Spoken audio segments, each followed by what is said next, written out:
He expected a black-edged letter announcing the final, quiet demise of the problem. He expected a solicitor's note informing him that the woman he had married out of a grim and distant sense of duty had, as predicted, succumbed to the damp and the despair of his most northern, most neglected, most God-forsaken estate. He had purchased her as one might purchase a gravestone, a placeholder for a life he had no intention of living, and had sent her to the place he had long considered his own tomb. He did not expect, a year later, to find the tomb fiercely, stubbornly, and inconveniently alive. He did not expect to find her.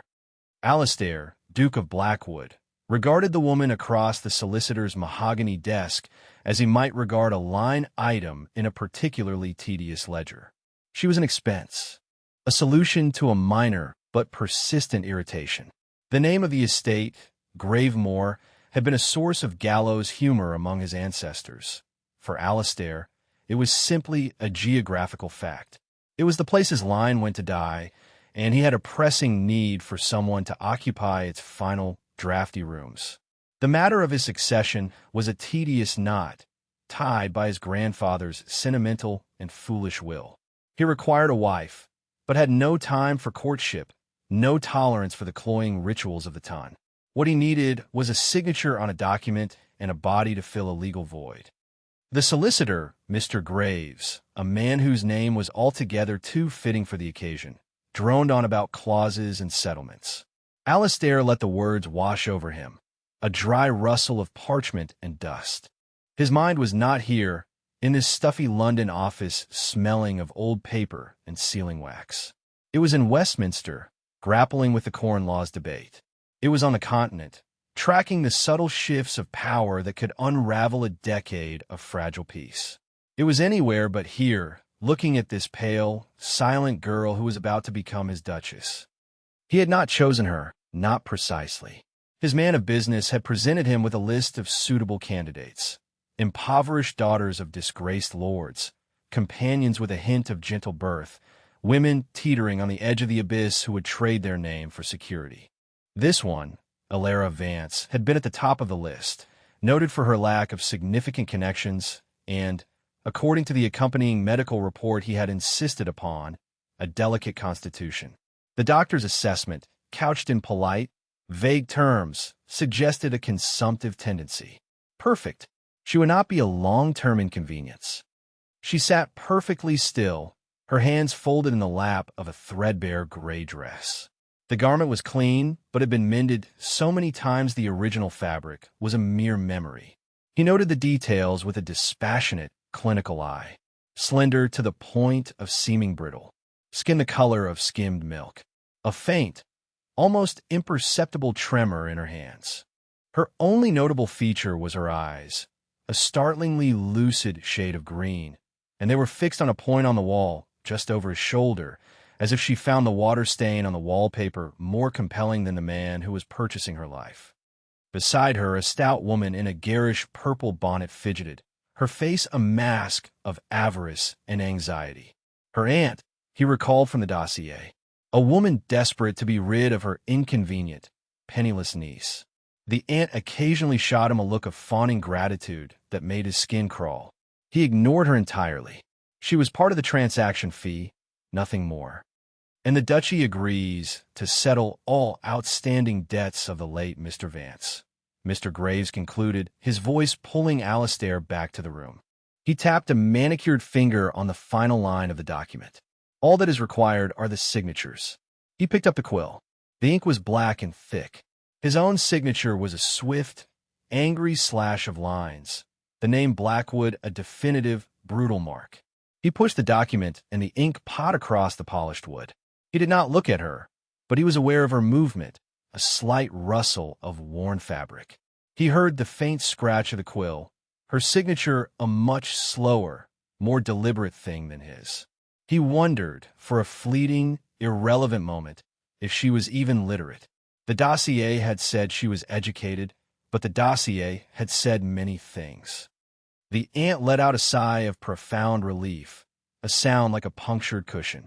"Oh, your grace," she began, her voice thick with false emotion. "You have saved us. You have saved this dear, Sweet girl. Alistair rose to his feet, his tall frame plunging the corner of the room into shadow.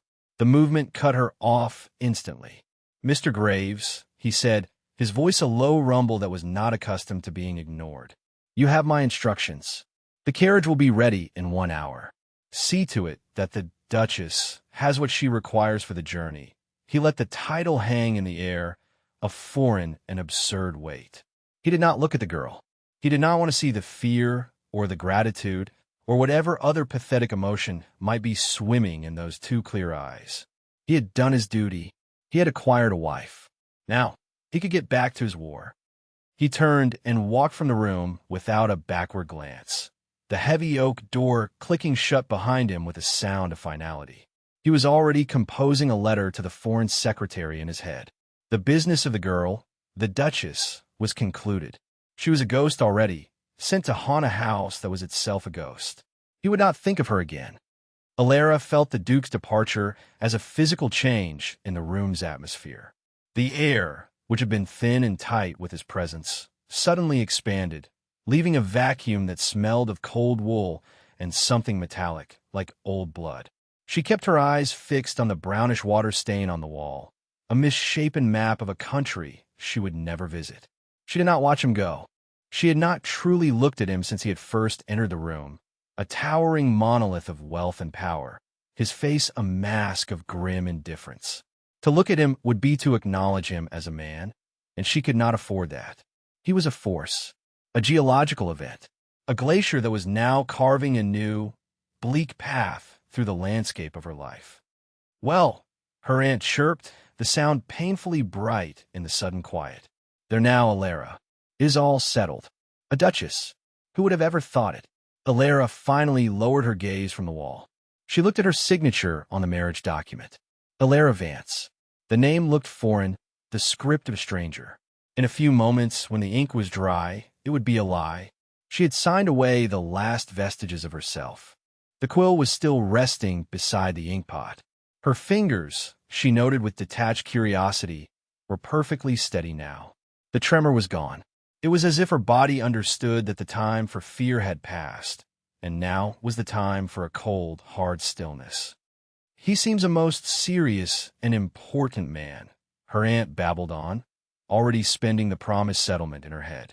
A new dress, perhaps. A trip to Bath. Freedom from the cloying shame of a poor relation. And so handsome, in a severe sort of way. A Duke Alara, the Duke of Blackwood. Alara said nothing.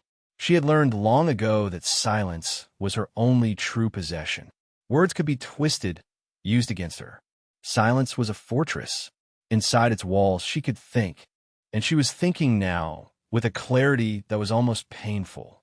She thought of the doctor her aunt had hired, a cheap, rheumy-eyed man who had prodded her and listened to her chest with a cold stethoscope and an even colder expression.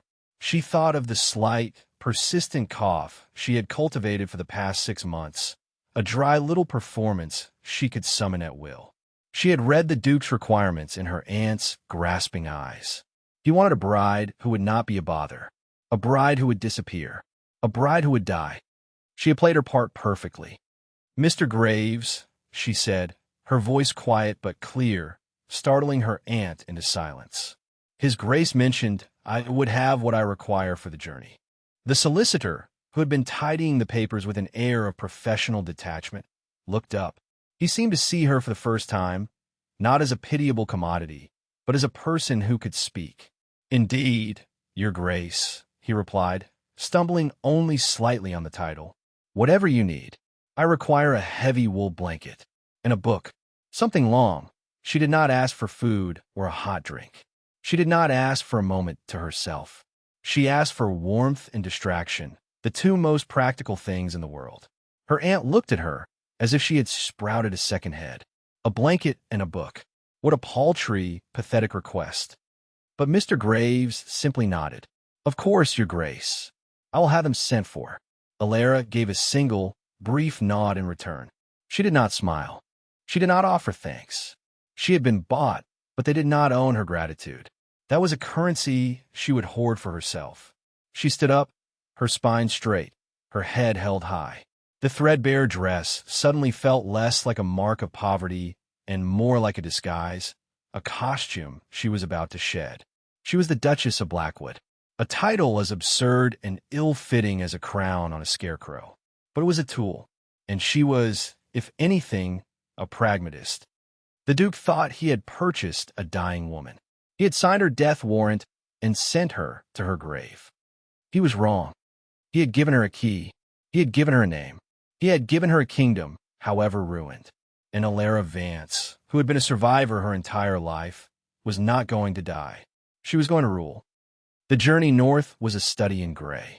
The sky was a pewter bowl inverted over a landscape that bled its color the further they traveled from London. Gray stone walls replaced green hedgerows. Gray mist clung to the skeletal branches of the trees. The rain began on the second day, a fine, persistent drizzle that found its way through a crack in the carriage window, tracing a damp line on the worn velvet squabs. Alistair had not spoken a word to her since they had left the solicitor's office. He had handed her into the carriage with the impersonal touch of a footman, then retreated to his own corner, a formidable, unmoving shape swathed in a heavy greatcoat. He had not intended to travel with her. His instructions had been clear. She was to be conveyed to Gravemoor with a maid and a driver. But at the last moment, a dispatch from a steward in the north had arrived, speaking of unrest among the tenant farmers and a border dispute with a neighboring landowner. It was an irritation he had to deal with personally. So now he was trapped, sharing this cramped, swaying box with a woman who was his wife, a stranger whose quiet presence was somehow more unnerving than the most theatrical hysterics would have been. She had not cried. She had not complained. She had simply sat in her corner, wrapped in the new wool blanket the solicitor had procured, and read her book. He had glanced at the spine once when she set it down to accept a cup of thin broth at a coaching inn. The decline and fall of the Roman Empire. A grimly appropriate choice, he thought, a flicker of dry, humorless amusement touching his mind. Or perhaps a warning. He found himself watching her when he thought she was not looking. He watched the way her slender fingers traced the lines of text, the slight furrow of her brow as she concentrated. She had a stillness about her that was unnatural in one so young. It was not the placid stillness of a calm mind, but the coiled, watchful stillness of a hunted animal. He had seen that look before, in the eyes of soldiers who had seen too much combat, men who had learned to conserve every flicker of energy, every ounce of emotion, simply to survive the next day. It was disconcerting to see it in a woman who was supposed to be a fragile, wilting flower. The cough had not made an appearance. Not once. He had been listening for it, the faint, rattling sound that the doctor's report had promised. Its absence was a small, discordant note in the symphony of his perfectly orchestrated plan. An oversight, perhaps. The stress of the journey. He dismissed it. It was of no consequence. On the fourth day, the rolling hills gave way to stark, unforgiving moorland. The road worsened, turning from a rutted track into a veritable bog. The carriage lurched and swayed, its wheels sinking into the grasping mud.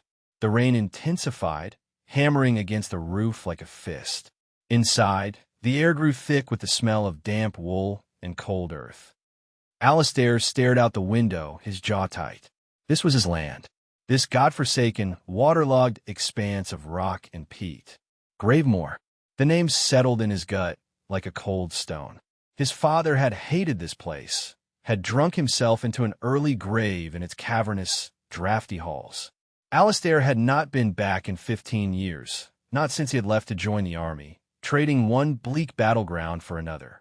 He had thought never to return, and yet here he was, dragging his sacrificial bride to his ancestral tomb. There was a grim poetry to it that he was too exhausted to appreciate. Finally, through the gray sheet of rain, a shape emerged. A line of skeletal trees, a crumbling stone wall, and then the house itself. It was not a house. It was a wound in the landscape. A great, dark beast of a place, its granite face streaked black with damp, its windows like vacant eyes. A few chimneys showed a faint wisp of smoke, a pathetic sign of life against the overwhelming evidence of decay. The gardens were a riot of weeds, in overgrown brambles, choking the life out of what might once have been elegant statuary. It was worse than he remembered. So much worse. The carriage groaned to a halt in a courtyard of sucking mud. The door was wrenched open by a footman whose livery was stained and worn, his face sullen. The air that rushed in was frigid, carrying the scent of decay, of wet stone, and something else, something like cold ash. Alistair stepped out, his boots sinking immediately into the mire. He did not offer his wife a hand. This was her destination, her final resting place. He had delivered her. His duty was done. He turned to face her. She was still sitting in the carriage, her pale face framed by the dark interior. She was looking not at him, but at the house. Her expression was unreadable. Not fear, not despair. Something else. Something he could not name. It looked unervingly like assessment. "Welcome to Gravemoor, madam," he said, his voice flat and devoid of any warmth. "I trust you will find it, to your satisfaction." The words were a dismissal. A final, cruel cut. He was leaving her here to rot, and they both knew it. He expected a flicker of fear, a tear, a plea. He received nothing. She simply gathered her book and her blanket, her movements deliberate and unhurried. Then she met his gaze. Her green eyes were as clear and cold as sea glass. "And you, your grace?" she asked, her voice quiet but carrying over the drumming of the rain. "Will you not be staying?" The question was impertinent, insolent, and it struck him with the force of a physical blow. He had expected a victim. He was faced with a judge. "I have business in the south." He clipped out the words sharp. "My work is not yet finished." "I see," she said, and he had the distinct, unsettling feeling that she did. She allowed the sullen footman to help her down. Her shoes, thin and impractical, were immediately swallowed by the mud. She did not flinch. She stood in the rain, a small, gray figure against the monstrous backdrop of the house, and looked up at its decaying facade. A grim-faced woman in a black dress, the housekeeper he presumed, appeared in the doorway, her expression a perfect mirror of the house's own inhospitable gloom. Alistair turned away. He had seen enough. He swung himself onto the fresh horse his steward had waiting, a powerful black beast that stamped and snorted, eager to be away. He did not look back. To look back would be to admit a connection, a lingering thread of responsibility. He spurred the horse, galloping out of the courtyard, away from the rain, away from the ruin, away from the silent woman he had left standing in the mud. He was the Duke of Blackwood, and he had matters of state to attend to. He had a war to fight. He did not have time for ghosts. The rain was cold, but Alara had felt colder. The mud that seeped into her thin shoes was a shock, but it was a real, physical sensation. It grounded her. After days of floating in the suspended animation of the carriage, her feet were finally on solid, albeit treacherous, ground. She stood for a long moment, letting the rain wash over her, cleansing the stale air of the carriage, the lingering scent of the Duke from her person. She listened until the sound of his horse's hooves faded into the drumming of the downpour, a final, fading note of a life she was leaving behind. Only when she was certain he was truly gone did she turn her attention to the house. Gravemoor. He had called it that, his voice laced with a contempt so profound it was almost a physical thing. The name was apt. It looked like a tomb, a great, sprawling mausoleum of granite and slate. It was a monster sleeping in the rain. But even monsters had bones. And the bones of this house, she could see, were good. The stone was solid. The lines of the building, beneath the grime and the creeping ivy, were clean and strong. It was not a place of delicate, fashionable beauty. It was a fortress. It was built to endure. She understood, in that moment, why the Duke hated it. A man like him, a man of sharp edges and swift, brutal actions, would see this place as a prison. He was a creature of politics and war, of movement and conflict. This house represented stillness, permanence, a slow, grinding battle against time and the elements. It was a battle he had no interest in fighting. He had fled from it, just as he had fled from her. He had mistaken her stillness for weakness. He had made the same mistake with his home. A figure stood in the massive, dark maw of the front door. A woman, tall and severe, dressed in black bombazine that seemed to absorb what little light there was. Her face was a collection of hard lines and disapproving angles. This, Alara surmised, was the welcoming committee. Alara took a breath of the cold, damp air, held it, and then began to walk. Her steps were slow and measured. Each one was a decision. She would not be hurried. She would not show weakness. She would not let them see the shiver that was starting in the base of her spine, a product of both cold and a deep, primal fear. She lifted her chin and walked toward the door as if she were inspecting troops, not being delivered like a parcel of unwanted goods. She stopped a few feet from the woman, forcing the housekeeper to look down at her. Mud clung to the hem of her dress. Rain dripped from the end of her nose. She held a heavy, leather-bound book in one arm and a damp wool blanket in the other. She knew how she must look, a half-drowned rat, a pathetic creature. "I am Mrs. Gable," the woman said, her voice as brittle as frost on a window pane. Housekeeper, the title was a statement of power, not a service. She did not curtsy. She did not say, "Your Grace." "You have allowed the courtyard to fall into a state of ruin, Mrs. Gable," Alara said, her own voice quiet, but carrying the clear, sharp tone of command she had practiced in her head for 4 days. "See to it that a path of gravel is laid from the carriage stop to the door. I will not have my guests wading through a bog." The woman's eyes widened, just for a second, a flicker of outrage in their dark depths. She had expected tears or meek compliance. She had not expected an order. "The Duke did not," Mrs. Gable began, her voice tight with indignation. "The Duke is in the south," Alara cut her off smoothly. "I am here, and I am cold. You will show me to my rooms, and you will have a fire lit, a large one, and a bath, and a hot meal, not broth, meat, and then you will bring me the household account books. All of them." She did not wait for a response. She brushed past the stunned housekeeper, her muddy shoes leaving a trail on the black and white marble of the entrance hall. The air inside was even colder than the air outside, thick with the smell of mildew and dust and the profound neglect of years. The hall was vast, a cavern of shadows. Furniture huddled under white dust cloths like a congregation of ghosts. A grand staircase swept upwards into darkness. She had issued her first commands. She had drawn the first line in the sand. She had no title, no money, no power except for a name she had been given and the sheer, unyielding force of her own will. Mrs. Gable and the house would test her. They would try to break her. They would expect her to curl up in a damp bed and fade away, just as the Duke did. They would be disappointed. Alara stood in the center of the echoing hall, a small, defiant figure in a monstrous space, and felt a strange, fierce joy. It was a terrible, beautiful, broken place, and it was all hers. The rooms they gave her were in the East Wing, a suite of chambers that had clearly not been occupied in a generation. The air was a thick, stagnant blanket woven from the smells of damp plaster, mouse droppings, and the bitter perfume of decay. A fire had been lit in the grate of the sitting room, but it was a pathetic, sullen thing, spitting more smoke than heat, its meager flames only serving to illuminate the ghostly shapes of furniture shrouded in holland covers. Mrs. Gable had watched with a look of grim satisfaction as a young, frightened-looking maidservant showed Alara the rooms, her silence a more potent form of insolence than any spoken word. The bedroom was even worse.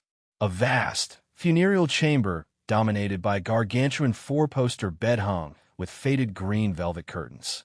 The velvet was cold and clammy to the touch, and when Alara pulled a section back, a small cloud of mildew spores puffed into the air, making her cough, a real, rasping cough this time, not the delicate performance she had perfected.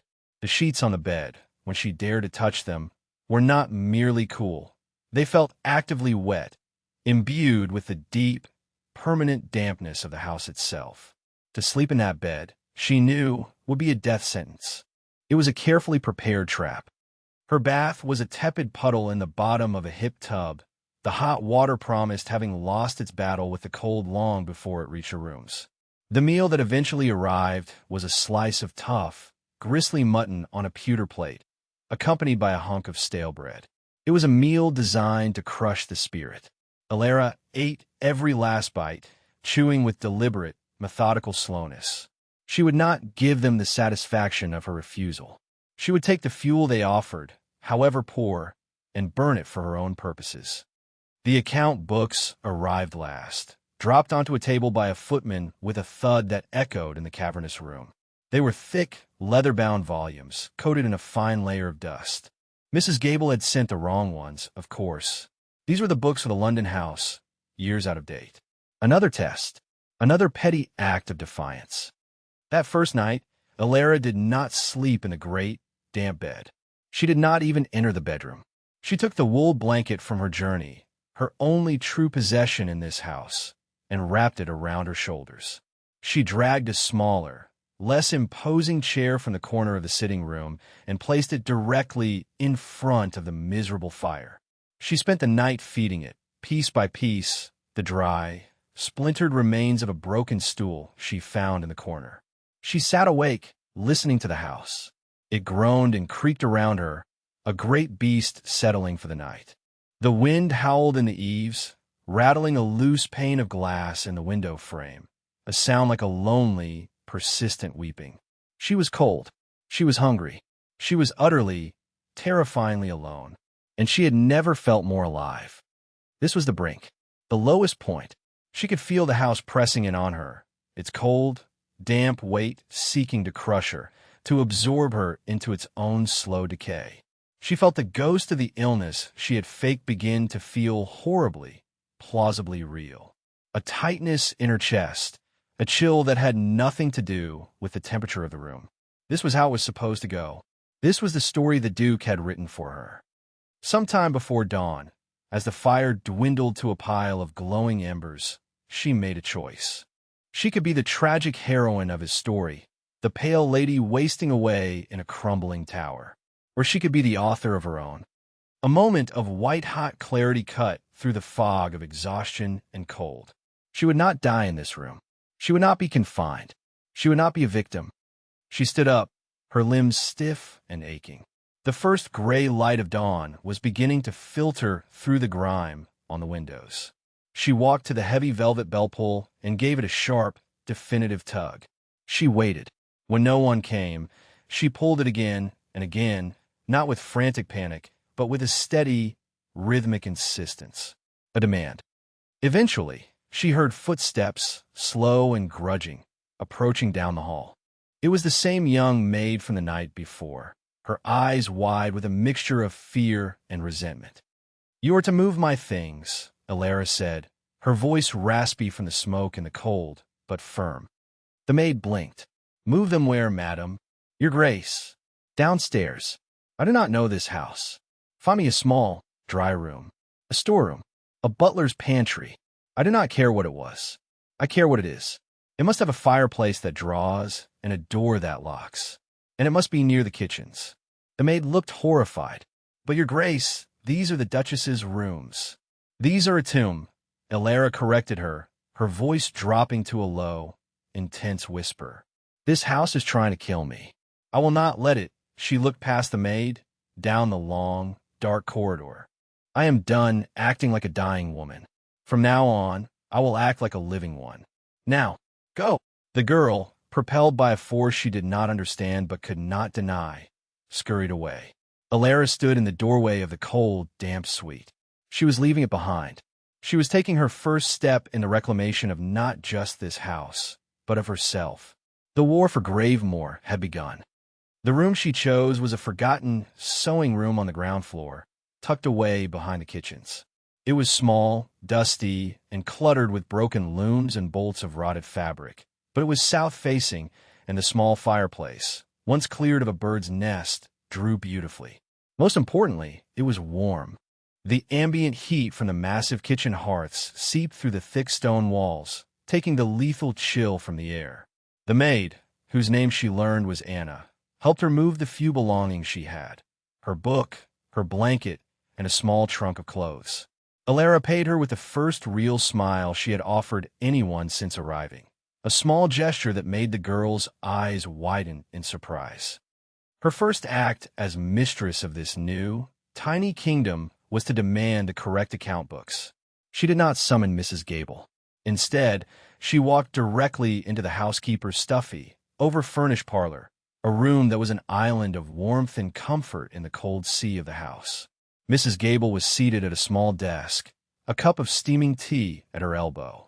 The sight of Alara, unannounced and unbowed, in the doorway of her private sanctuary, was clearly a profound shock. "The household accounts," Alara said, without preamble.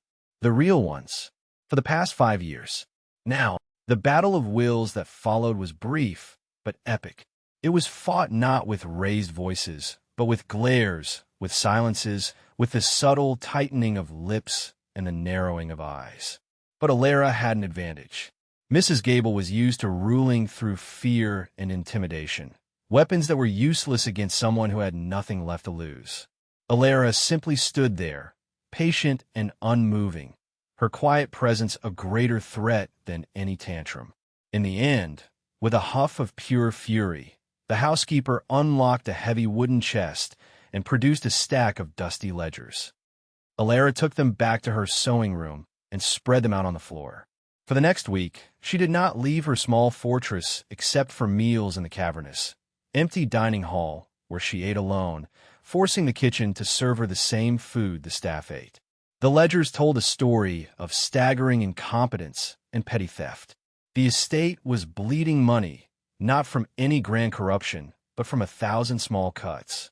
Overpriced suppliers from a town 30 miles away were used instead of local merchants. Bills were paid twice. Inventories of wine and linen showed a slow, steady leakage. Mrs. Gable, she discovered, had been padding her own accounts for years, a small but significant tax on every transaction. Her first move was surgical. She summoned the head groundsman, a grizzled, taciturn man named Croft who had watched her arrival from a distance, his expression unreadable. She did not summon him to the house, but met him in the overgrown kitchen garden, a place that was his domain. "This garden is a disgrace, Mr. Croft," she said, looking at the tangle of weeds. His jaw tightened. "Haven't had the hands, madam." "The Duke," he cut the staff. "The Duke is not here," she replied, a familiar refrain. "I'm looking at these accounts. We are paying a fortune for vegetables from Hexham. That stops today. You will have 2 of the footmen who are currently employed polishing silver that no one will ever see. You will clear this plot. We will grow what we eat. What we do not eat, we will sell in the village." Croft stared at her. He had worked at Gravemore for 40 years. He had seen masters come and go. He had never heard anything like this. This was not the talk of a high-born lady. This was the talk of a farmer. "And the west pasture," she continued, pointing towards a sweep of fallow land. "It is good for grazing. Find a farmer in the village who needs more land for his sheep. We will lease it to him, not for money, for a share of his flock. I want meat in the larder and wool for blankets." He looked at her, then at the ledger she had brought with her, her figures and notes scrawled in the margins. He saw the practicality of it, the simple, brutal sense. For the first time in a decade, someone was talking about making the estate live, not just letting it die. He said, the single word, a treaty of alliance. I can do that." That was the turning point. With Croft as her gruff, unofficial lieutenant, the reclamation began in earnest. Alara became a whirlwind of practical energy. She was a strange and shocking sight to the remaining staff. The Duchess, who should have been languishing in her chambers, was instead found on her hands and knees in the dirt of the new kitchen garden, her fingers stained with earth. She was found in the kitchens, learning from the cook how to pickle and preserve the first meager harvests. She was found on a rickety ladder, helping Anna measure windows for new, thick curtains to be sewn from a bolt of cheap, sensible wool she had bought in the village. She was ruthless. She ordered the entire north and west wings of the house to be closed. The furniture was shrouded, the windows boarded from the inside, the doors locked. It was a tactical retreat, concentrating their limited resources on a smaller, defensible perimeter. The grand, drafty staterooms were abandoned. Life in Gravemore retreated to the kitchens, the servants' hall, her small sewing room, and a handful of other essential chambers. Mrs. Gable protested, scandalized. But the Duke's ballroom, the picture gallery. The Duke's ballroom is a drain on our wood supply, and the pictures can look at each other in the dark, Elara had retorted. We are heating a tomb for ghosts. I would rather be warm. She sold off assets. A set of hideous Rococo silver candelabras, which had been Mrs. Gable's pride and joy, were sold to a merchant from Newcastle. The money was used to buy shingles for the leaking roof over the kitchen and new, sturdy boots for the outdoor staff. Each decision was a battle with the old guard, represented by the implacable Mrs. Gable, who saw every change as a personal affront. But with every practical improvement, Elara's support among the rest of the staff grew. They saw that the food was better, the halls were warmer, and their new mistress worked harder than any of them. She did not ask them to do anything she was not willing to do herself. The loyalty of Gravemore, a slow, deep-rooted thing, began to shift. It was no longer given to a distant, absent duke or his tyrannical housekeeper. It was given to the pale, quiet woman with ink stains on her fingers and dirt under her nails, the woman who was coaxing their dying home back to life, one practical, defiant act at a time. The house began to change. The constant, oppressive damp began to recede from the occupied rooms. The smell of mildew was slowly replaced by the scent of baking bread, of wood smoke, of rosemary and thyme from the burgeoning garden. The sound of the wind rattling loose window panes was replaced by the sound of hammers and saws as Croft and his men made repairs. The house was still a wounded beast, but it was no longer dying. Its heart, the great kitchen hearth, was beating strong and steady. And Elara, the unlikely duchess, was its fierce and vigilant protector. She had built a fortress not of stone and mortar, but of warmth, purpose, and good, sensible soup. She had made a home. Alistair returned to Gravemore in the autumn, a year and a day after he had left it. He came not in a carriage, but on horseback, alone, having outpaced his groom 2 days prior. He was a man fleeing a battlefield. The political campaign in London had been vicious, a war of whispers and knives in the back that was in many ways more brutal than the open combat he had known in his youth. He had won, but the victory felt as hollow and bitter as ash in his mouth. He was exhausted, not just in body, but in soul. A deep, profound weariness had settled into his bones. He rode north seeking silence. He was not returning to a home. He was retreating to a sanctuary of oblivion. He thought of Gravemore as he had left it, a place of ruin and decay, a fitting landscape for the bleakness of his own mood. He pictured the crumbling walls, the overgrown gardens, the cold, empty halls. He thought, with a sudden and unwelcome pang of something that felt uncomfortably like guilt, of the woman he had left there. He had received no black-edged letter. His solicitor had informed him, with some surprise, that the new duchess was drawing on the estate's accounts, but the sums were, for a woman of her new station, shockingly small. He had assumed she was lingering, a pale ghost haunting the ruins, and had pushed the thought from his mind. He had expected to find a grave marker. At the very least, he had expected to find her confined to her bed, a tragic, fading figure. The first sign that something was amiss came at the outer gates. They had been repaired. The rusted ironwork had been scraped and painted black. One of the massive stone gateposts, which had been leaning at a precarious angle, had been righted. It was a small thing, but it was wrong. It was a note of order in his symphony of decay. He rode on, his sense of unease growing. The lane leading to the house, which he remembered as a muddy track, was now a firm, graveled road. The skeletal trees that lined it had been pruned, their dead branches cleared away. Through a gap in the trees, he saw the west pasture. It was dotted with sheep, their thick coats a startling patch of white against the green of the grass. A shepherd, a boy he did not recognize, raised a hand in greeting as he rode past. He spurred his horse, a knot of something unnameable, annoyance, curiosity, tightening in his gut. He rounded the final bend, and the house came into view. He pulled his horse to a sudden halt. It was the same house, the same grim, granite beast, but it was profoundly, shockingly different. The ivy had been cut back from the walls, revealing the clean, strong lines of the stonework. The windows were not vacant, staring eyes. They were clean, and in the downstairs panes he could see the warm, flickering light of fires. And from three of the main chimneys, plumes of gray smoke rose into the crisp autumn air, straight and steady. It was not the pathetic wisp he remembered. It was the smoke of a house that was warm, a house that was breathing, a house that was alive. He rode into the courtyard, his horse's hooves ringing on newly laid stone instead of sinking into mud.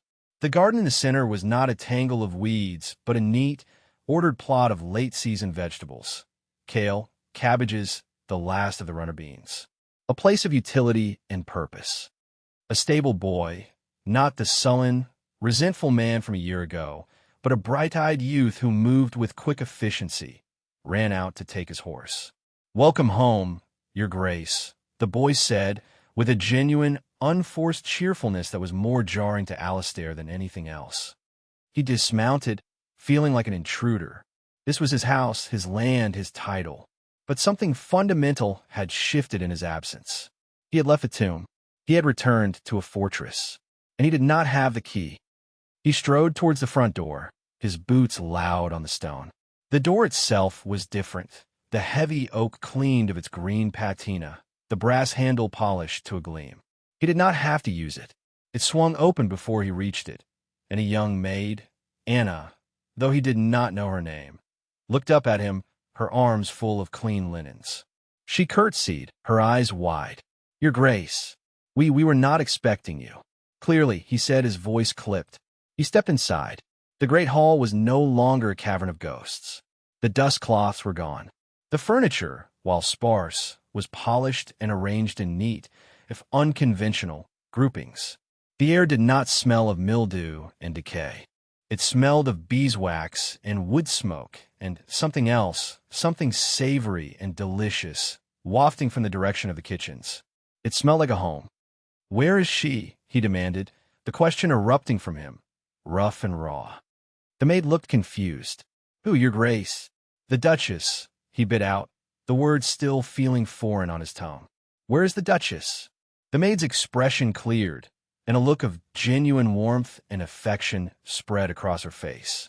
It was an expression Alistair had never seen on the face of a servant when speaking of their master or mistress. "Oh, Her Grace is in the study, Your Grace. She is always in the study at this time." The study, his study, the one room in the house he had always considered his private sanctuary, even in his absence. A cold fury, irrational and potent, surged through him. He strode down the hall, his long legs eating up the distance, the sound of his boots echoing on the polished floorboards. He threw open the heavy oak door without knocking. And there she was. She was seated behind his massive mahogany desk, the one his father had used and his grandfather before him. The desk was not tidy. It was a field of battle, covered in ledgers, maps of the estate, and stacks of paper covered in a neat, precise script. An ink stain smudged one of her slender fingers. Another, a faint ghost of a smudge, was high on her cheekbone, as if she had pushed back a stray strand of hair with an inky hand. Her hair was not elegantly coiffed. It was simply and severely pulled back from her face. She was not wearing silk or lace. She was wearing a dress of plain, dark blue wool, practical and unadorned, with the sleeves pushed up to her elbows. She was not the pale, brittle, dying girl he had left in the mud. That girl was gone. In her place was this woman, poised, focused, radiating an aura of quiet, unshakable competence. She looked up as he burst into the room, her expression not one of fear or surprise, but of mild annoyance at the interruption. The late afternoon sun, slanting through the tall window behind her, caught the auburn glints in her brown hair and seemed to set her aglow, a magnificent, formidable figure in his chair, in his room, in his house. He stood there, frozen in the doorway, the cold fury draining out of him to be replaced by a profound, bottomless shock. He could only manage 2 words, raw and incredulous. "You're alive." Alara looked at the Duke of Blackwood, who stood framed in the doorway of her study like a thundercloud, given human form. He was travel-stained, unshaven, and looked as if he had wrestled with demons and lost. But he was still an imposing, powerful presence, a force of nature that had just breached her carefully constructed walls. She had known this day would come, had rehearsed this moment in her mind 100 times. But the reality of him was more potent, more disruptive than she had imagined. She felt a flicker of the old fear, the fear of the powerless, and crushed it instantly. She was not that person anymore. She placed her pen down carefully, deliberately, beside the inkwell. She looked at his shocked, haggard face, at the disbelief in his eyes. She allowed herself a small, cool smile. "I apologize for the inconvenience, Your Grace." His first instinct was to assert his authority, to roar in rage and reclaim his space. He was the Duke. This was his desk, his study, his house. She was an interloper, a temporary caretaker he had installed and forgotten. But the words caught in his throat. The sheer, unmitigated gall of her response, the cool, dry wit of it, disarmed him more completely than any show of defiance or fear could have. He was an intruder in her world, not the other way around. The power dynamic he had taken for granted had been utterly inverted. He stepped into the room, closing the door behind him with a quiet click. The sound seemed to seal them in, creating a pocket of charged silence in the otherwise peaceful house. He walked slowly towards the desk, his eyes taking in the details. The maps with their new, penciled-in boundary lines. The ledgers, open to pages showing neat columns of income and expenditure. Income, he noted with a jolt, where there had only ever been a drain before. A small vase on the corner of the desk held a sprig of late-blooming heather. It was a small, feminine touch in a room that had always been relentlessly masculine, and it felt more revolutionary than anything else. "What have you done?" he asked, his voice low and hoarse. It was not the question he had intended to ask. He had meant to demand, to accuse. But the question came out as something else entirely. It sounded like wonder. "I tidied up," Ilara replied, her gaze steady. She did not shrink back as he approached. She held her ground, seated in his chair, the master of her domain. "You left a mess, Your Grace." "I am a practical woman. I do not abide messes." "A mess," he repeated, a spark of his old anger returning. "I left a dying estate. I left it to die in peace."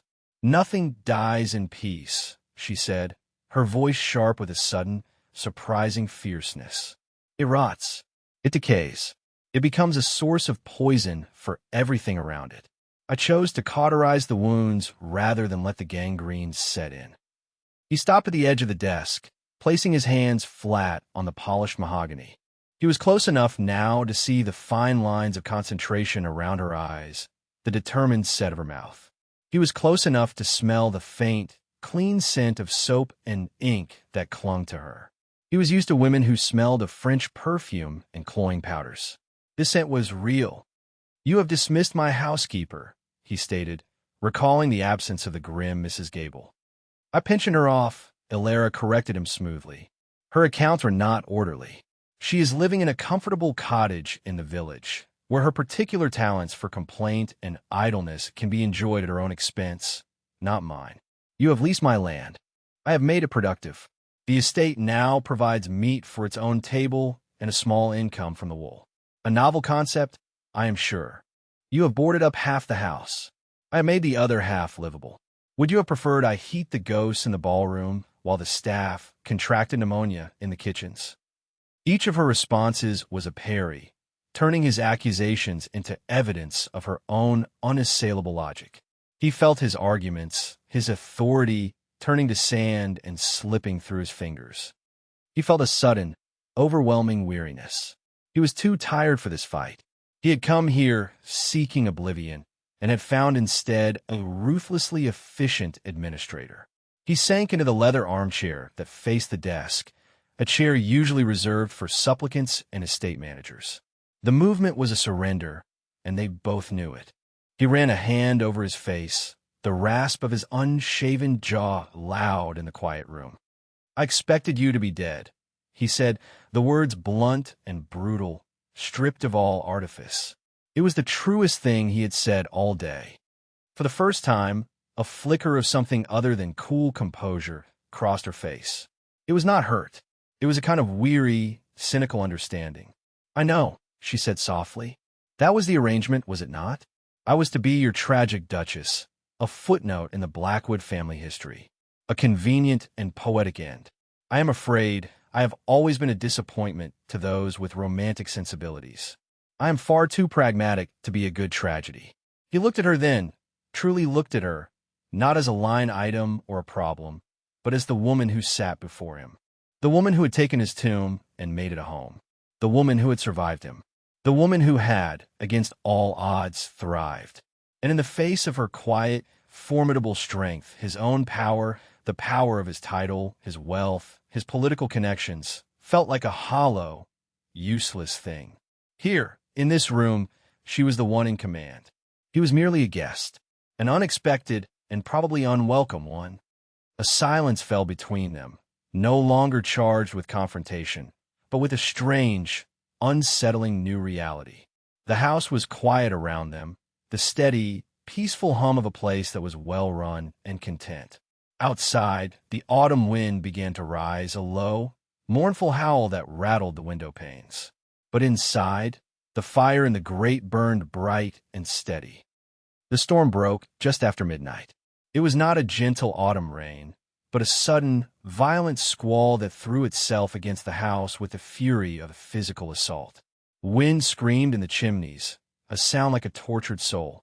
Rain came in great, driving sheets, hammering on the roof and windows, seeking out every crack and weakness in the stone. And then came the thunder. Not the distant rumble of a summer storm, but a series of sharp, cracking explosions that felt as if they were happening inside the room, inside his own skull. Alistair was in the rooms that had been prepared for him. Not the grand, cold Duke's apartments, but a smaller, more practical guest chamber in the newly inhabited wing. He had been lying in the dark, staring at the ceiling, his mind a maelstrom of exhaustion, confusion, and a strange, grudging respect for the woman in the study. He had not been able to sleep. The house, her house, was too full of life, too full of her presence. The first crack of thunder was like a cannon shot directly beside his head. He was not in Gravemore. He was outside Cotter. The air was thick with the smoke of gunpowder, the smell of blood and wet earth. Rain was turning the fields into a quagmire. Men were screaming. Horses were falling. Another crack, closer this time, and the world splintered into noise and fire and agony. He felt a searing pain in his shoulder, saw the face of his young adjutant, a boy of 19 with his mother's eyes, dissolve into a red mist. He was on his back in the mud, his ears ringing, the world a cacophony of terror. He was back in his room, but the room was gone. The walls were pressing in. The howling of the wind was the shriek of dying men. He was gasping for air, a cold sweat breaking out over his entire body. His heart was a frantic drum against his ribs. He had not had an attack like this in years. He had thought the war was a ghost he had finally laid to rest, buried under a mountain of duty and political maneuvering. But the storm had resurrected it. The storm and the house, this place of ghosts, had conspired to drag him back into his own personal hell. He stumbled out of bed, knocking over a small table. A water pitcher crashed to the floor. He had to get out. He had to escape the noise, the suffocating confines of the room. He wrenched open the door and staggered into the hallway, lit only by a single, flickering candle at the far end. The shadows danced and writhed like enemy soldiers. The house groaned around him, the sound of a dying beast, or a dying friend. He leaned against the wall, his breath coming in ragged, shallow gasps. The polished, orderly home of a few hours ago had transformed back into a tomb, and it was burying him alive. Alara was in her small sewing-room turned office when the storm hit. She had not gone to bed. She had been staring into the fire, her mind replaying the confrontation with the Duke. His return had shattered the peace she had so carefully constructed. He was a piece of the outside world, a world of chaos and power and masculine aggression that she had purposefully shut out. He was a complication she did not know how to handle. When the first thunderclap shook the house, she felt a jolt of primal fear, but it was quickly replaced by a more practical concern: the roof. Had Croft's men secured the new shingles over the kitchens? She listened to the storm's fury, her senses attuned to the house's every groan and shudder. She was its guardian, its protector. Then she heard the crash from upstairs. It was followed by a heavy, dragging sound, and then silence. It was not the sound of the storm. It was a human sound. It was the sound of something breaking. Her first thought was that he had broken something. An act of drunken, aristocratic pique, smashing furniture because his will had been thwarted. A cold anger rose in her. She had worked too hard, fought too long, to have him destroy it in a single night of childish rage. She grabbed a candlestick, the flame dancing wildly, and went to confront him. She would not be cowed. This was her house now, and he would respect it, or he would leave. She marched up the stairs, her anger a hot, protective shield. She followed the sound of ragged, desperate breathing to a dark stretch of hallway. And she found him. He was not a raging duke, not a terrifying patriarch. He was a man, huddled against the wall, his powerful frame shrunk in on itself. His face, illuminated by the flickering candlelight, was pale and slick with sweat. His eyes were wide and unfocused, staring at some horror she could not see. He was shaking, not with rage, but with a deep, convulsive terror. The haunted look she had seen in his eyes in the study had consumed him entirely. He was not a duke. He was a broken soldier, lost on a battlefield of memory. The anger vanished from her, replaced by a sudden, shocking wave of something else. Not pity. Pity was a useless, condescending emotion. This was something clearer, sharper. It was recognition. She had seen this kind of terror before, in her father's eyes in the last, desperate days before the creditors came. The look of a man utterly overwhelmed, drowning in a sea of his own making. She did not go to him. She did not touch him. She knew, with a deep, instinctual certainty, that to touch him now would be a violation, an attack. He was a cornered animal. She took a step back, her mind racing, her pragmatism kicking in. What does a terrified animal need? Not coddling, not sentiment. It needs grounding. It needs to be brought back to the real, the physical, the immediate. She turned and walked, quickly and quietly, back to the kitchens. The fire in the great hearth was banked for the night, a heart of glowing embers. She found a small pot, filled it with milk from the larder, and added a generous handful of the dried rosemary that hung in bunches from the rafters. She set it on the embers to warm. The scent of the herb, sharp and clean and earthy, began to fill the air. She returned to the hallway, not with a candle, but with a thick, rough wool blanket from the linen press, one of the new ones, woven from the wool of their own sheep. She did not approach him directly. She walked to the far end of the hall and opened a window, just a crack. The roar of the storm lessened slightly, but a blast of cold, clean, rain-scented air rushed in, cutting through the stale atmosphere of the house. Then and only then did she approach him. She did not speak. She simply draped the heavy, rough blanket over his shaking shoulders. The fabric was coarse, its smell earthy and real. He flinched at the contact, but did not pull away. The weight of it seemed to anchor him, a physical presence in his world of ghosts. She left him there and returned to the kitchen, retrieving the now steaming pot of milk. She poured it into a thick pottery mug and carried it back to him. She knelt, not at his feet, but a little to the side, and held the mug out. He stared at it, his eyes slowly, painfully coming back into focus. He looked from the mug to her face. He saw no pity there, no fear, just a quiet, steady competence. He saw the woman from the study, the woman who tidied up messes. His hand was shaking so badly he could not take the mug. She did not try to help him. She simply held it steady, the steam rising, fragrant with rosemary. Finally, with a shuddering, ragged breath that sounded like a sob, he reached out with both hands and took it. The warmth of the pottery seemed to flow into him. He brought the mug to his lips and drank, the hot, sweet, herbal liquid a shock of life against the cold deadness inside him. She remained kneeling, a silent, watchful guardian, as he drank. The thunder still crashed outside, but seemed more distant now. The wind still howled, but it was just wind. The ghosts were retreating, driven back not by strength or by argument, but by the smell of rosemary, the weight of a blanket, and the simple, undeniable reality of a cup of warm milk. He was not on a battlefield. He was in a hallway. He was not alone. She was there. And for the first time in a very long time, that felt less like a threat and more like a lifeline. Section 14,784 words. I will continue writing. Dash. The crisis passed as slowly and unevenly as it had arrived. Alistair finished the milk, his hands gradually steadying around the warm mug. The violent trembling subsided into a series of exhausted, shuddering breaths. He remained slumped against the wall, the heavy blanket a strange and comforting weight on his shoulders. He felt hollowed out, scoured clean, but the frantic, clawing terror had receded, leaving behind only a vast, bone-deep weariness and a profound, searing humiliation. He, the Duke of Blackwood, a man who commanded armies and swayed parliaments, reduced to a quivering wreck in a hallway, tended to like a frightened child by the woman he had intended to discard. Alara watched him, her expression unreadable in the dim light. She had not moved. Her stillness was not passive. It was a conscious, deliberate presence.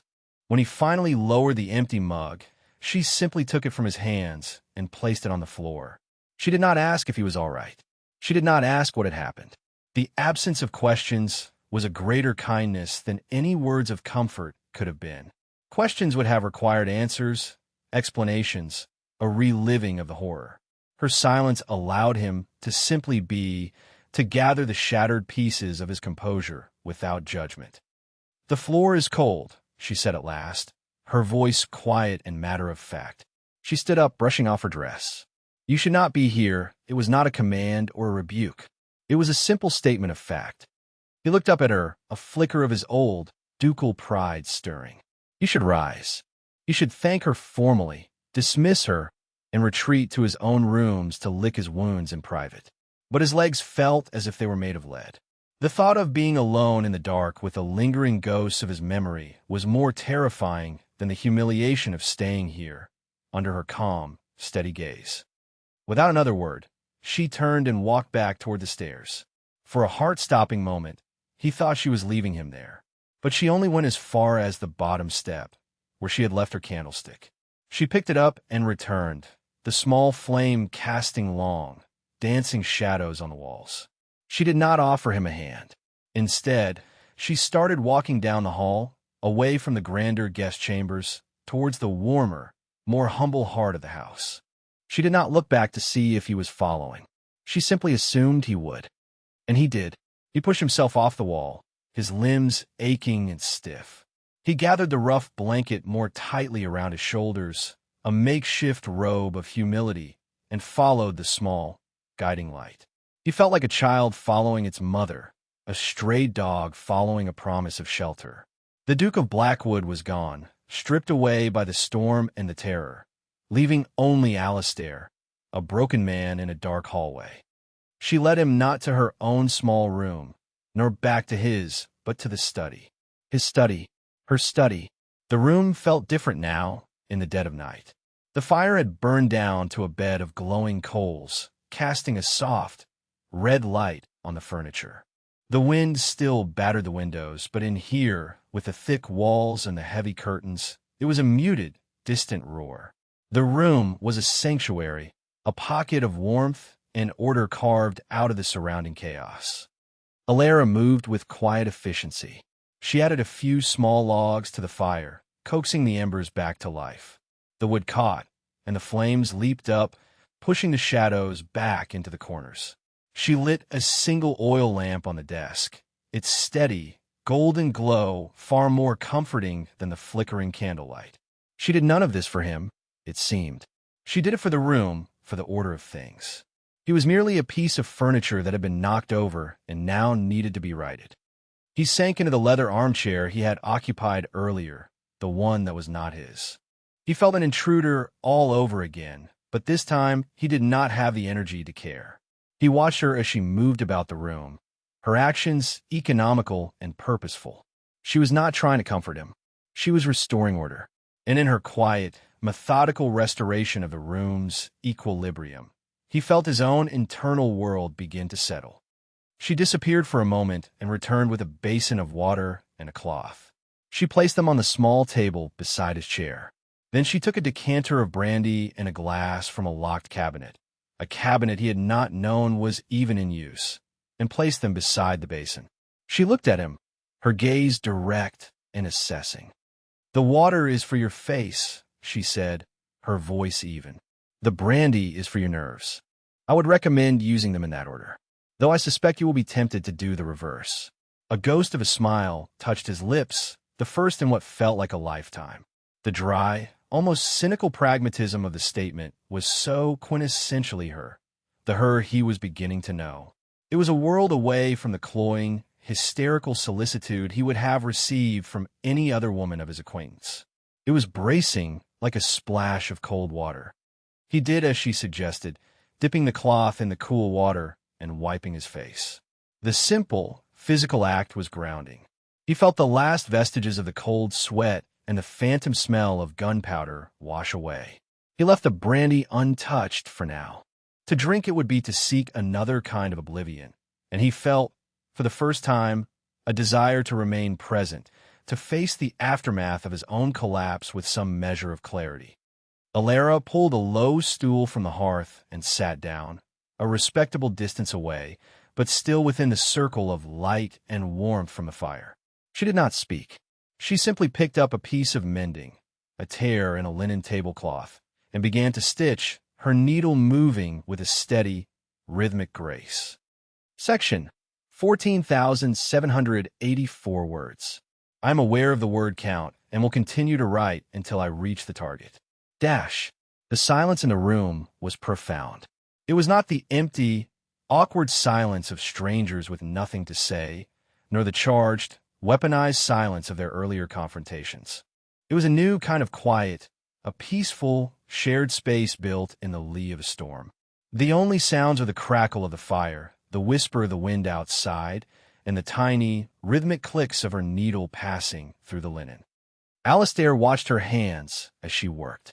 They were slender, like the rest of her, but they were not the delicate, useless hands of an aristocrat. The fingers were long and capable, the nails short and practical.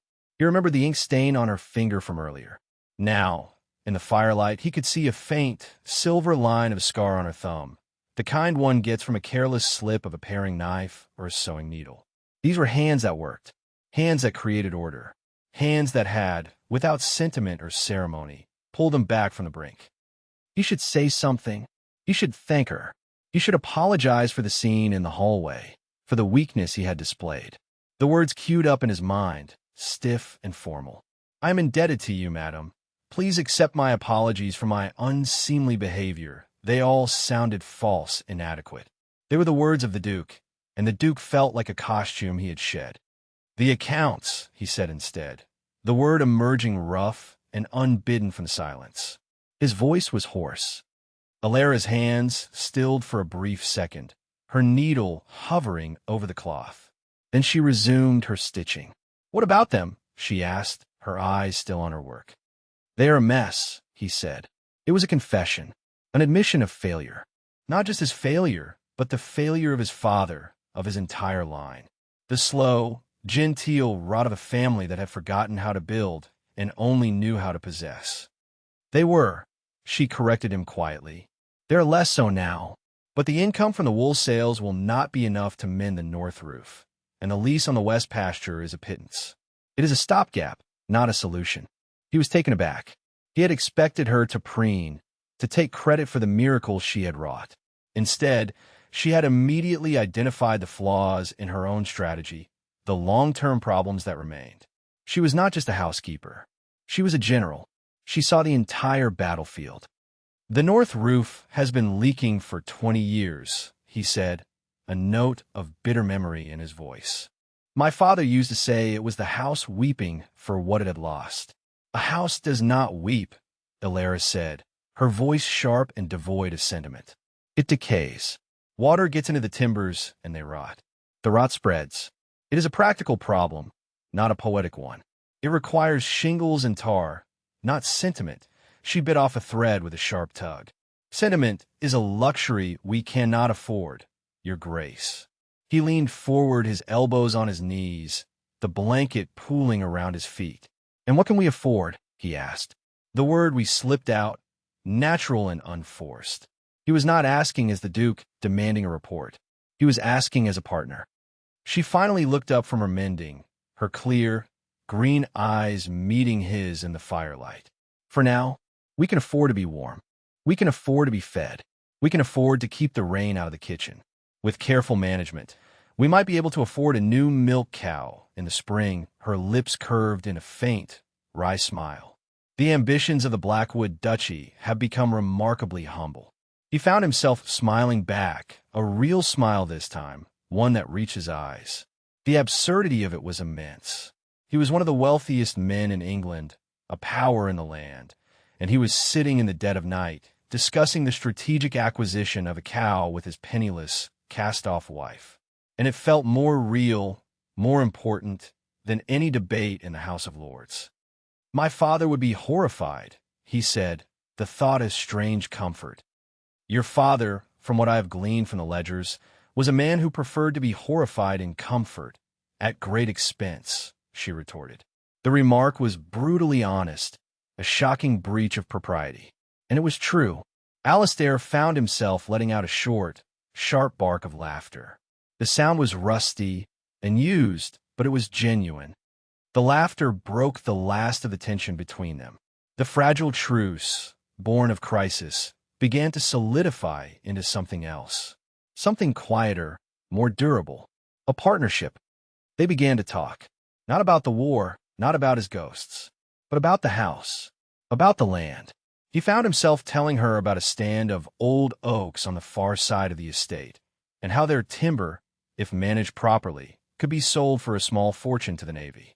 She listened intently, then countered with a plan to use some of the wood for repairs on the tenant farms, arguing that a healthy tenancy was a more stable long-term asset than a one-time sale. He was stunned by her grasp of the estate's workings. She had been there only a year, yet she knew the land, the people, the intricate web of dependencies and obligations better than he who had been born to it.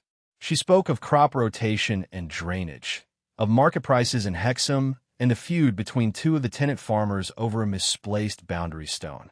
He, in turn, found himself speaking of politics, not the grand strategies, but the practicalities, how a shift in the timber tariffs could affect their plans, how a new road proposed in Parliament could change their access to markets.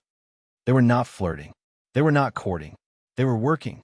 They were two sharp, pragmatic minds finding a common purpose. He was the strategist, the one who saw the grand sweep of the world outside Gravemore. She was the tactician, the one who could make that world bend to the practical needs of this small, isolated kingdom. For the first time, Alistair felt the immense, crushing weight of his duties not as a burden to be borne alone, but as a set of problems to be solved. And he was no longer solving them alone. The storm outside began to fade, the wind losing its vicious edge, the thunder retreating into a distant rumble. The fire burned steadily. The silence between them, when it fell, was no longer a void, but a shared, comfortable space. It was the quiet of two people working at the same desk, each engrossed in their own task, yet deeply aware of the other's presence. At some point, he finally reached for the brandy, pouring a small measure into the glass. He swirled it, watching the amber liquid catch the light. He did not drink it. He looked at Alara, who was folding her completed mending with neat, precise motions. "You did not ask," he said quietly. She looked up, her eyebrows raised in a silent question. "In the hallway," he clarified, the words costing him an effort. "You did not ask what was wrong." She set the folded linen aside. Her expression was serious. "It was not my business to ask," she said. "And you would not have been able to give me a truthful answer." She paused, then added, "Some things do not have words. They only have noise. You were full of noise. I thought it might be better to fill the space with something quiet instead." He stared at her, marveling at the simple, profound wisdom of it. She had not tried to understand his trauma. She had simply made room for it, and then offered a quiet alternative. She had not tried to heal him. She had given him the tools to heal himself. He raised the brandy glass in a silent toast. To her, to the cow, to the strange, unexpected partnership forged in the heart of a storm. Then he set the glass down again, untouched. He did not need it anymore. The noise was gone. In its place, there was only a deep, quiet calm. And for the first time in as long as he could remember, Alistair, Duke of Blackwood, felt the faint, unfamiliar stirring of hope. He was in the darkest, most ruined corner of his life, and he had, impossibly, found a light. The weeks that followed the storm settled into a new, unexpected rhythm. The truce held. More than that, it grew, deepening into a quiet, functional partnership that redefined the landscape of the house and their relationship within it. Alistair did not leave. The thought, which would have been his first instinct a month ago, never even occurred to him. Leaving would mean abandoning the most interesting, challenging work he had ever undertaken. Leaving would mean leaving her. He did not reclaim his ducal authority. Instead, he ceded it piece by piece, not in grand pronouncements but in small, daily actions. He did not move back in the Grand Duke's apartments, but kept his smaller, more practical room. And he did not reclaim the study. It remained her domain, the command center of the estate. He became, in a strange and oddly satisfying way, her consultant. Their days took on a pattern. In the mornings, he would ride out, not for pleasure, but for inspection. He surveyed the tenant farms with a new eye, not as a distant landlord, but as a partner in their productivity, discussing drainage with one farmer, the health of a herd with another. He brought back reports, observations, problems to be solved. He would find her in the study, or the garden, or even the kitchens, and they would confer. He had the theoretical knowledge of land management, the things he had learned from books. She had the hard-won, practical experience of making a dead thing live. Together, they were formidable. He learned the simple, profound satisfaction of physical labor. He spent a week working alongside Croft and his men, helping to fell a stand of diseased elm trees. The clean bite of the axe and the ache in his shoulders a welcome antidote to years of paper-pushing and political intrigue.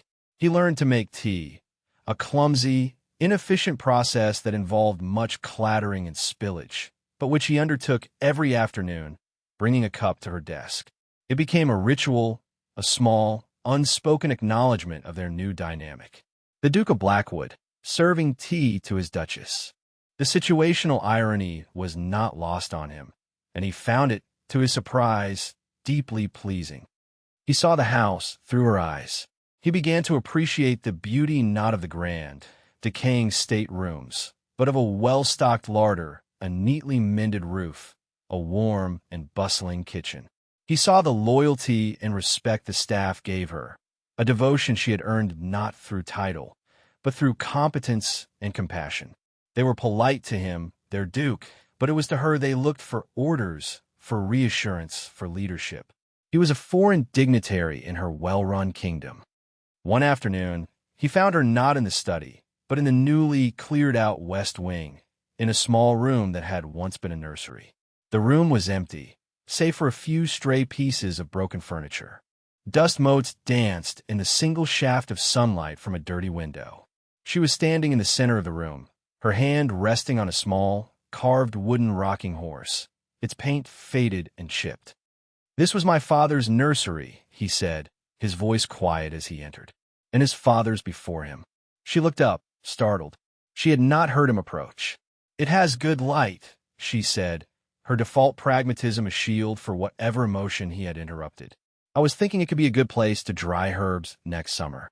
He walked over to the rocking horse, running a hand over the smooth, worn wood of its mane. "I remember being terrified of this thing. I thought its eyes followed me." "It is just painted wood," she said softly. "I know that now," he replied. He looked at her, standing in the dusty, empty room that held so many of his family's ghosts. "You're not afraid of ghosts, are you?" "I'm not afraid of things that are dead," Alara said, her gaze steady and clear. "I'm afraid of rot. I am afraid of waste." I am afraid of a slow, creeping decay that people mistake for dignity. She looked around the room, not at the past, but at the potential. This room is not a ghost. It is just an empty space. It is waiting for a purpose. In that moment, a strange and powerful feeling washed over him. It was not the fiery passion of romance novels. It was something deeper, quieter, and far more profound. It was a feeling of rightness, of recognition. He looked at this woman, this pragmatic survivor who had built a kingdom from his ruins, who saw not ghosts but potential, who was not afraid of his darkness because she was too busy tending her own light. And he knew, with a certainty that settled deep in his bones, that he was home. The silence between them was no longer a weapon, nor a truce. It was a shared language. They could sit for an hour in the study, he reading a report on agricultural yields, she poring over the accounts, and the quiet was a comfortable blanket, a space of mutual trust and respect. A moment of physical contact, when it happened, was as practical and unromantic as everything else between them. They were in the stables, inspecting a mare that was due to foal. The horse was restless, and as it shifted in its stall, it bumped a heavy wooden bucket hanging from a hook. Alistair saw it start to fall directly towards Alara's head. Without thinking, he reached out, his arm circling her waist, and pulled her back against him. It was over in a second. The bucket crashed to the straw-covered floor. She was pressed against his chest, her back to his front. He could feel the surprising solidity of her, the warmth of her body through the rough wool of her dress. He could smell the scent of her hair, clean and fresh, like rain on dry earth. Her own hands had flown up to brace against his chest. For a heartbeat, they stood frozen, a sudden, shocking island of stillness in the quiet stable. It was the first time they had touched with anything other than accidental politeness. It was not a romantic embrace. It was grounding, anchoring, a moment of pure, physical reality. She pulled away first, her cheeks flushed, but her eyes steady. "Thank you," she said, her voice a little breathless. "That was careless of me." "The hook was loose," he replied, his own voice rougher than he would have liked. "I will have Croft fix it." They did not speak of it again, but something had shifted. A line had been crossed. The comfortable, working distance between them had been breached, and the space was now filled with a new, unspoken awareness. A current of energy that was both unsettling and deeply compelling. The partnership was still there, the shared work, the mutual respect. But now, simmering just beneath the surface, was something else. Something personal. Something that felt dangerously like hope. Section 14,784 words. I am continuing to write towards the target word count. Dash. The call from the old world, when it came, felt like a violation. It arrived on a Tuesday in late November, a day of low, gray skies and a sharp wind that carried the first hint of snow. Life at Gravemoor had settled into a rhythm as steady and comforting as a heartbeat. The harvest was in, the larders were full, and the first of the winter's firewood was stacked high against the kitchen walls. Alistair and Alara were in the estate office, no longer his study or her sewing room, but a shared space of mutual governance, arguing amicably over the merits of two different breeds of winter wheat when the sound of a horse being ridden hard echoed in the courtyard. It was a sound that did not belong. The pace of Gravemoor was the steady plod of a plow horse, the amble of a shepherd. This was the frantic, urgent gallop of London, of politics, of war. Alistair felt it first, a tightening in his gut, the old reflex of a commander hearing an alarm. He looked up from the agricultural journal he was reading and saw that Alara had frozen, her pen hovering over a ledger, her head cocked, listening. Their eyes met across the desk, and in that shared glance, a silent understanding passed between them. The world they had so carefully built, this small, isolated pocket of peace and order, was about to be breached. A few moments later, a footman entered, his face pale with a mixture of awe and anxiety. "Your Grace," he said, his voice hushed. "A royal courier. For you." The man who entered behind him was splattered with mud from head to toe, his face gaunt with exhaustion, but he wore the unmistakable livery of the king's personal service. He held a leather dispatch case, sealed with the royal crest. He surveyed the room. The comfortable, slightly cluttered domesticity. The Duke in a plain woolen shirt with his sleeves rolled up, the Duchess with an ink smudge on her cheek, and his expression was one of profound confusion. This was not the seat of power he had expected to find. His Grace, the Duke of Blackwood? The courier asked, his gaze fixed on Alistair. I am he, Alistair said, his voice flat. He rose to his feet, and in that simple movement, the transformation was chillingly immediate.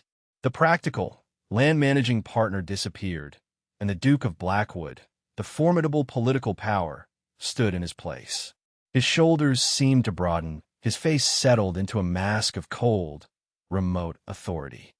The courier, recognizing the man he had been sent to find, bowed low and presented the case. An urgent dispatch from His Majesty, Your Grace. For your eyes only. Alara watched this transformation with a growing sense of dread. The man standing by the fire, the man who had worked beside her in the gardens, the man who had clumsily made her tea every afternoon, was gone. In his place was the stranger from the solicitor's office, the cold, ruthless aristocrat who had banished her here to die. The wall she had so carefully, so tentatively, begun to lower, slammed back into place, reinforced with the cold mortar of fear and past experience. She immediately assumed he would leave. Of course he would leave. This was who he was. Gravemore, their partnership, their quiet, shared life, it was a dalliance, an interlude, a recuperation from his real life. The life of power and influence in London. The king had called. The world had called. And he would answer. He would always answer. She stood up, her movements stiff and formal. She smoothed down her dress. She became, once again, the purchased bride, the temporary caretaker. Your Grace will require your things packed, she said, her voice cool and distant, the voice of a housekeeper addressing her master. I will see to it once. The journey to London is arduous at this time of year. You will need warm clothes. Alistair did not look at her. He had taken the dispatch case and was breaking the seal with a practiced, steady hand. He unrolled the parchment, his eyes scanning the lines of elegant script. Alara could not see his face, only his back, straight and unyielding. The silence in the room was absolute, broken only by the crackle of the fire and the ragged breathing of the exhausted courier. She turned to leave the room, to begin the process of dismantling the life they had built, of packing away the man she had come to know and preparing for the return of the Duke. Her hand was on the doorknob when his voice stopped her. Where are you going? It was not the Duke's voice.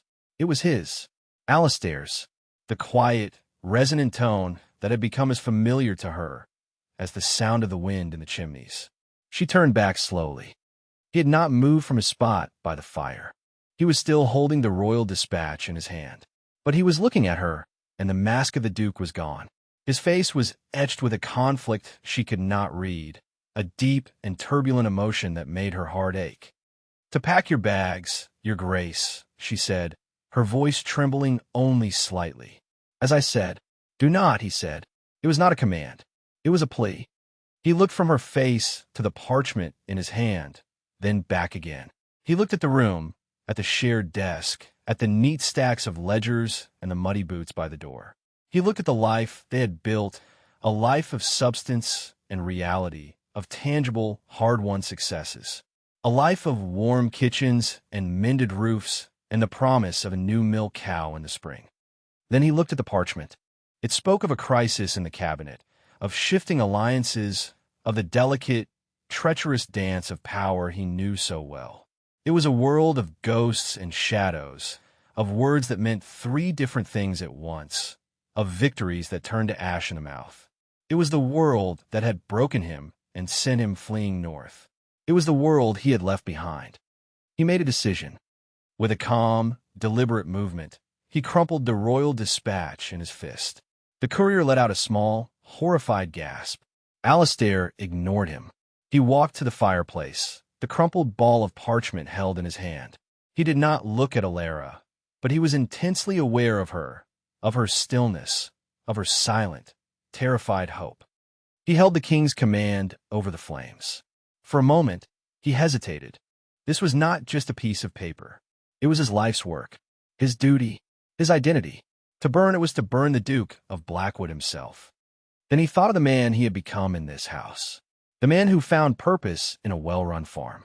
The man who found peace in a quiet evening with a pragmatic, intelligent woman. The man who had been pulled back from the brink not by power or by title, but by the simple, grounding reality of a cup of warm milk. He opened his hand. The parchment dropped into the heart of the fire. It smoked for a second, then curled, blackened, and burst into a brilliant, fleeting flame.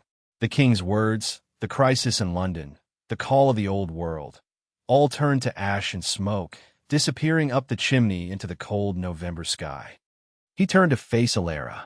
The firelight played on his face, illuminating the stark, terrifying finality of his choice. The courier stood frozen, his mouth agape, a witness to high treason. "My duty," Alistair said, his voice clear and steady, ringing with the force of a vow, "is no longer to the crown. My duty is here." He took a step towards her, then another. He stopped directly in front of her, so close she could feel the heat from the fire on his skin. He looked down into her wide, disbelieving eyes. "I have been a soldier, a politician, a duke," he said, his voice dropping to a low, intense whisper. "They were all just roles I played, costumes I wore. I came here looking for a grave, a place to bury the man I had become. Instead, I found a place to live. You," he said, and his hand came up, not to touch her, but to hover in the space between them, a gesture of profound and tender reverence. "You did not build a fortress, Alara. You built a home." He faltered, the practiced words of the politician failing him. He was left with only the simple, unadorned truth. "You are my home." The last of her defenses, the wall she had spent a lifetime building, did not just crumble. They dissolved. They turned to dust and were washed away by the sudden, shocking, overwhelming flood of tears she had refused to shed for years. It was not a pretty, delicate weeping. It was a storm, a ragged, wrenching release of all the fear, the loneliness, the desperate, unyielding struggle of her entire life.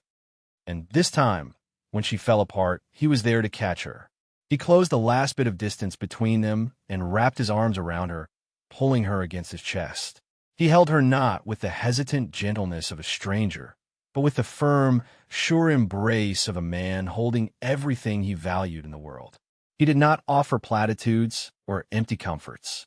He just held her, a solid, unmoving anchor in her storm, his hand stroking her hair, his presence a silent promise that she was no longer alone. She clung to him, her face buried in the rough wool of his shirt, her tears soaking the fabric, and she cried. She cried for the lonely girl in the solicitor's office, for the woman abandoned in the rain, for the fierce, desperate survivor who had fought tooth and nail for every small victory. And when the storm of tears finally began to subside, leaving her exhausted and spent, she did not pull away. She leaned against him, her body molding to his, and for the first time, she allowed herself to feel the simple, profound comfort of not having to be strong. He was her partner, her ally, her friend. He was the man who saw her, not as a duchess, not as a survivor, but as a home. Outside, the first snowflakes of winter began to fall, soft and silent, blanketing the world in a fresh, clean layer of white. But inside the small, warm study of Gravemore, two people stood locked in an embrace, no longer a duke and a cast-off bride, but a man and a woman who had, against all odds, found their way home. They were a permanent fixture against the coming winter, two halves of a whole, in the house that was like them, fiercely alive and finally, completely whole. The story of Gravemore was no longer one of decay. It was a story of reclamation. It was a love story, and it was just beginning.